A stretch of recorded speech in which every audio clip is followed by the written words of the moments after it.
Ladies and gentlemen, because even now, after almost 2 years of this outrage, Hamas refused to give the hostages back. And then, like over 150 countries before it, New Zealand's recognition of Palestinian statehood now would serve as little more than an existential act of defiance against an unalterable state of affairs. We are not ready to make that gesture.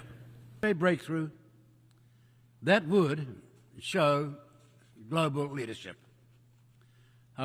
Rather, the New Zealand government believes that it has one opportunity to recognise Palestinian statehood, and it would make better sense to do so when conditions offer greater prospects for peace and negotiation than at present.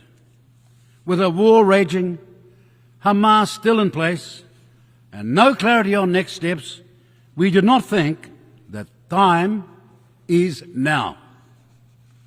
We have, ever since the October 7 attacks, repeatedly demanded a ceasefire, the release of the remaining hostages, and for Israel to allow vital aid to flow into Gaza. That is where our focus remains. As a small state, wants the United Nations to carry out bold reforms, but if they do covet peace, and when we see action, not in the form of rhetoric, but of agreements, and when statehood emerges, then institutions to support it, New Zealand will then recognise Palestinian statehood. Displacement and famine will create further intergenerational cycles of violence.